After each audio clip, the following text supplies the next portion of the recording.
జయ గురుదేవ్. నా పేరు బాలన వెంకటేశ్వర్లు. నాది బట్టల దుకాణం.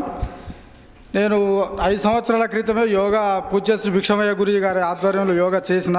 అయితే ఆ తర్వాత నాకేమనిపించిందంటే ఒక్కరు కాకుండా కుటుంబంలో భార్యాభర్తలు ఇద్దరు చేస్తే బాగుంటుంది అనేటువంటిది వచ్చింది. అప్పుడు ఇంట్లో చిన్నపిల్లలు కాబట్టి అప్పుడు నా భార్యతో నేను చేయించలేకపోయినా. ఆ తర్వాత ఇప్పుడు నెక్స్ట్ పెట్టడం జరిగింది. అప్పుడు నా భార్యను యోగాలో చేయించాలనే ఉద్దేశంతో ఇక్కడికి రావడం జరిగింది. ఇంట్రొడక్షన్ విన్న తర్వాత ఆ యోగాకు ఈ యోగాకు ఏం తేడా ఉంటుంది, ఆ ఒక్కదామని వదిలిపెట్టేసి నేను వెళ్ళిపోదామని అనుకున్నాను. అయితే ఇంట్రొడక్షన్ విన్న తర్వాత ఈ ఆనంద ఈ తాండవం ఇది ఒకటి కొంచెం నాకు ఏదో వెరైటీగా అనిపించింది. అయితే కంపల్సరీ నేను కూడా చేస్తే బాగుంటుందని నేను కూడా 300 రూపాయలు డొనేషన్ కట్టి ఆమె పేరు నా పేరు ఇద్దరం రాసి ఇద్దరం మార్నింగ్ క్లాస్కి వస్తున్నాం. అయితే ఆ యోగా ఈ యోగా చాలా తేడా ఏంటంటే అందులో కూడా ప్రాణాయామాలు అవన్నీ చెప్పిండ్రు. కాబట్టి ఇందులో ఒక ఆనందం, సంతోషం, నవ్వు ఇంట్లో కూడా ఎంతో అద్భుతం. ఇక వ్యాపారానికి వస్తే ఎవరైనా ఒక బేరగాడు వస్తే నేను ఒక 200 రూపాయలు ఒక చీరకు చెప్తే ఆమె 150 రూపాయలు చెప్పింది అనుకోండి, నువ్వేం కొంటావు పోమ్మా అని చెప్పేసి కోపగించుకునేవాడిని.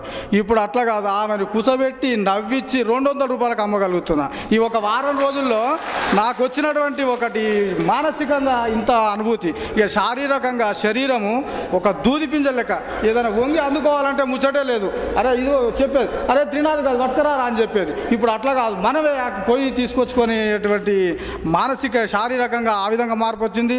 మానసికంగా వ్యాపార పరంగా ఇట్లా మార్పు వచ్చింది. ఆనందదానం నేను చెప్పేది ఒకటండి, ప్రతి ఒక్కరు కూడా యోగా ఒక్కరు కాదు భార్యాభర్తలు ఇద్దరు చేస్తే ఇల్లు ఇంకా సంతోషంగా ఉంటుంది. ఇది ఒక్క విషయాన్ని అందరూ గమనించండి. అందరూ కూడా భార్యాభర్తలు చేసేటట్టుగా ప్రయత్నం చేయాలని చెప్పి కోరుకుంటున్నాను.